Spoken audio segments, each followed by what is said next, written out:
ওরা যেভাবে আমাকে প্রশ্ন করে আমি এই মাধবপুরে কি উন্নয়ন করেছি যে এখান থেকে নির্বাচন করব, আমি থেকে প্রশ্ন করতে চাই, আপনি যেভাবে কথা বলেন মনে হয় যেন আমি মাধবপুরে 5 বছর স্বরাষ্ট্রমন্ত্রী ছিলাম। আমাকে এই প্রশ্ন না করে প্রশ্ন করেন যারা উপজেলা চেয়ারম্যান ছিল, তারা প্রশ্ন করেন এখন লোকের রাস্তা এরকম কাঁচা থাকলো কেন, রেমা কালিঙ্গের রাস্তা এরকম কাঁচা ছিল কেন, আর রাস্তার কারণে আমার মা বোনরা প্রেগন্যান্সি ব্যথায় রাস্তার মধ্যে মারা গেল কেন? জবাব দিতে বলো, জবাব চান, জবাব চান। আজকে রাজনৈতিক জবাবদিহিতা না থাকার কারণে অডাল টাকা আর সম্পত্তির মোহে পড়ে এই সমস্ত মানুষের আবেগকে পুঁজি করে চলে যায়, তাদের দরজায় ঘন্টার পর ঘন্টা দাঁড়িয়ে থাকতে হয়।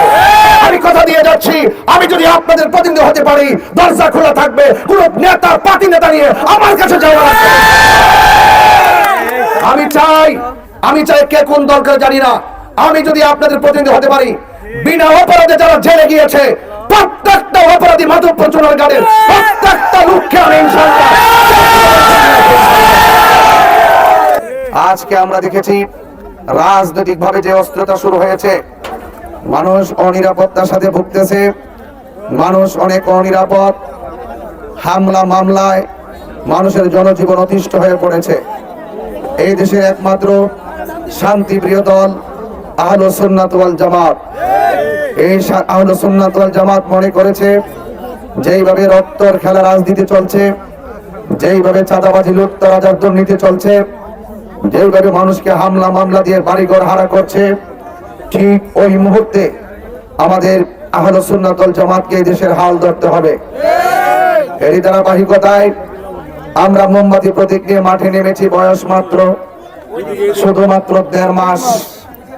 এই 1.5-2 মাসের ভিতরে যে মোমবাতি প্রতীকটি, এই মোমবাতি প্রতীকটি আজ জনপ্রিয় প্রতীকে পরিণত হয়েছে।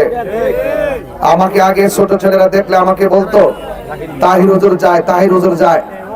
এখন ছোট ছোট পোলাপান আমার দেখলে মোমবাতি যায়, মোমবাতি যায়। তার মানে বোঝা গেল মোমবাতিকে আর দাবি রাখা যাবে না ইনশাআল্লাহ। যুবক জাগলে যেহেতু বাংলাদেশ জাগে, আর তরুণদের স্পৃহা, মুরব্বীদের দোয়া, অন্যান্য ধর্মের যারা আছেন তাদের আশীর্বাদ, সবকিছুকে একত্রিত করে আজ আমি দায়িত্বহীন কণ্ঠে বলতে চাই, মাধবপুরের মাটি সুন্নিয়তের ঘাঁটি। আমাদের সুন্নিদের দ্বারা কোনোদিন কোন সনাতন ধর্মীর মানুষ ক্ষতিগ্রস্ত হয় নাই। আমাদের সুন্নিদের মাধ্যমে কোনোদিন দেশের সম্পদ বিদেশে পাচার হয় নাই। আমাদের সুন্নিদের মাধ্যমে কোনোদিন খুন, গুম, রাহাজানি, সন্ত্রাসী, চাঁদাবাজি হয় নাই। এই জন্য সুন্নির এখন কাঙ্ক্ষিত সময়ের দাবি হিসাবে আজ আমরা বলতে চাই, ধর্ম, বর্ণ, দল, মত নির্বিশেষে এই দেশকে সাজাতে হবে। রাজনীতির চরিত্র যদি বলি, আমাদের দেশের রাজনীতির চরিত্র হলো দীর্ঘ 55 বছর ধরে দেখছি যেই দল ক্ষমতায় আসে সেই দল সব সুবিধা ভোগ করে, আর যেই দল ক্ষমতায় থাকে না তাদের বিরুদ্ধে মামলা হয়, তাদের ব্যবসা বাণিজ্যের উপরে আক্রমণ বা চাঁদাবাজি করা হয়, বিভিন্ন ভাবে হামকি ধমকি দিয়ে তাদেরকে কোণঠাসা করে রাখা হয়। কিন্তু আহলে সুন্নাত ওয়াল জামাতের রাজনীতির চরিত্র হলো যারা আমাকে ভোট দিবে তারাও আমার, যারা আমাকে ভোট দিবে না তারাও আমার। আমাকে যারা ভোট দিবেন তারা ঘরের দরজা খুলে ঘুমাবে, আমাকে যারা ভোট দিবে না তারাও দরজা খুলে ঘুমাবে, আর আমি তাদের পাহারাদার হয়ে থাকবো ইনশাআল্লাহ। আমার যুবক ভাইরা, আমি শুধু আপনাদেরকে বলছি, সিদ্ধান্তের পরিবর্তন ঘটাবেন না। এবার চুনারঘাট মাধবপুরে বিপ্লব হবে, বিপ্লব ইনশাআল্লাহ। এই বিপ্লবে অংশগ্রহণ করবেন দেশ রক্ষার জন্য, এই বিপ্লবে অংশগ্রহণ করবেন মেহনতি মানুষের অধিকার প্রতিষ্ঠা করার জন্য, এই বিপ্লবে আপনি অংশগ্রহণ করবেন মা বোনদের মূল্যবোধ ফিরিয়ে দেওয়ার জন্য, এই বিপ্লবে আপনি অংশগ্রহণ করবেন সনাতন ধর্ম থেকে শুরু করে চা শ্রমিকদের সঙ্গে যে অর্থনৈতিক বৈষম্য সৃষ্টি করা হয়েছে ওই অর্থনৈতিক বৈষম্য দূর করে একটা টেকসই জীবন ব্যবস্থা এবং স্থায়ী সমস্যা সমাধান করবে প্রত্যেকটা চা শ্রমিকদের মুখে হাসি ফোটানোর জন্য। এবার আপনারা এই বিপ্লবে অংশগ্রহণ করবেন এই দেশের সার্বভৌমত্ব সুরক্ষায়। যারা ক্ষমতায় আসে এই দেশের মানুষের আবেগকে পুঁজি করে, মানুষের ভোটকে তারা গ্রহণ করার পর তারা যা খুশি সেভাবে তার রাজনৈতিক দর্শন তারা প্রয়োগ করে থাকে।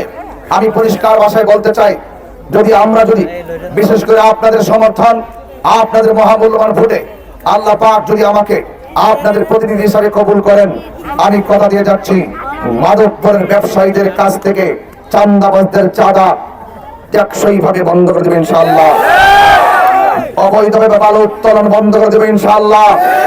ডেজার দিয়ে এইরকম ভাবে বালু কেটে দিয়ে পার্শ্ববর্তী জমিনের হুমকির মুখে ফেলে দিয়েছেন, সেগুলো ইনশাআল্লাহ বন্ধ করে দেবেন ইনশাআল্লাহ। কাজ করবেন, রাজনীতি করবেন, মানুষের কল্যাণে রাজনীতি করুন। আজকে আমি শুনেছি, আমি গণসংযোগে গিয়েছিলাম, আমার এজেন্টকে বলা হয়েছে যে এই সমস্ত এজেন্ট গুলো থাকবে তাদের নাকি লিস্ট করা হচ্ছে এবং আমার মোমবাতির প্রতীকে এজেন্ট নাকি দেওয়া হবে না। আমি এই খবর রাত্রে শোনার পরে যে গ্রাম থেকে বলা হয়েছিল, সকাল 9টার পর আমি সেই গ্রামে উপস্থিত হয়েছি।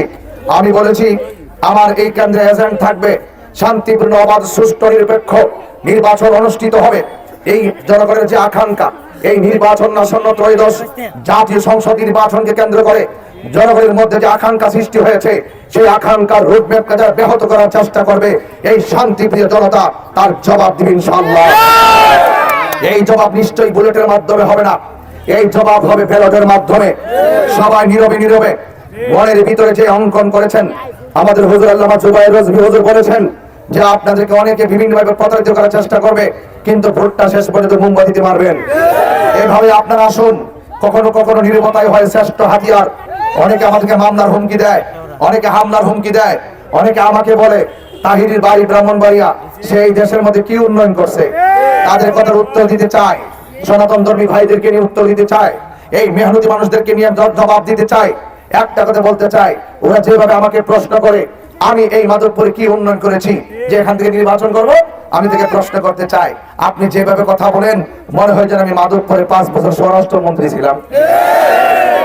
আমাকে এই প্রশ্ন না করে প্রশ্ন করেন যারা উপজেলা চেয়ারম্যান ছিল, তারা প্রশ্ন করেন তখন লোকের রাস্তা এরকম কাঁচা থাকলো কেন, রেমা কালিঙ্গের রাস্তা এরকম কাঁচা ছিল কেন, আর রাস্তার কারণে আমার মা বোনের প্রেগন্যান্সি ব্যথায় রাস্তার মধ্যে মারা গেল কেন? জবাব দিতে বলো, জবাব চান, জবাব। আজকে রাজনৈতিক জবাবদিহিতা না থাকার কারণে অডাল টাকা আর সম্পত্তির মোহে পড়ে এই সমস্ত মানুষের আবেগকে পুঁজি করে চলে যায়, তাদের দরজায় গিয়ে ঘন্টার পর ঘন্টা দাঁড়িয়ে থাকতে হয়।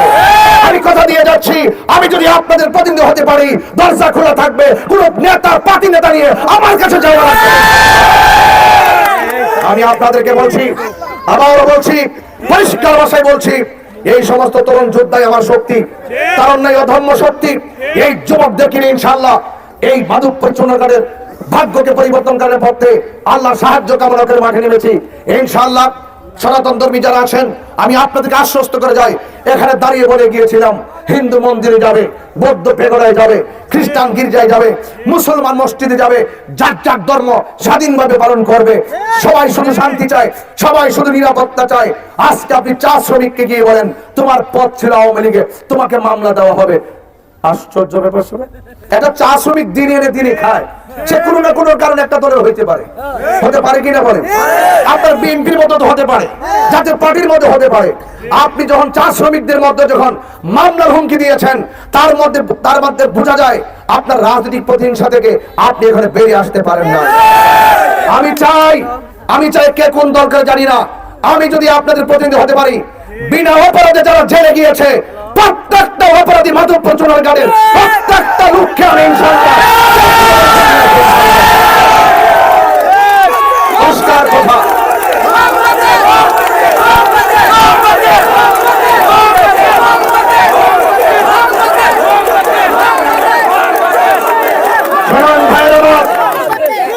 যদি সে অপরাধ করে তার বিচার হবে, যদি দুর্নীতি করে তার বিচার হবে, যদি সে চাঁদাবাজি করে বিচার হবে।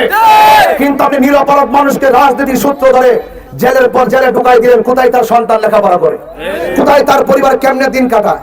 এটার নাম কি রাজনীতি? এটার নাম কি রাজনীতি? আমরা রাজনীতির আমূল পরিবর্তন ঘটাতে চাই, রাজনীতিতে বিপ্লব ঘটাতে চাই।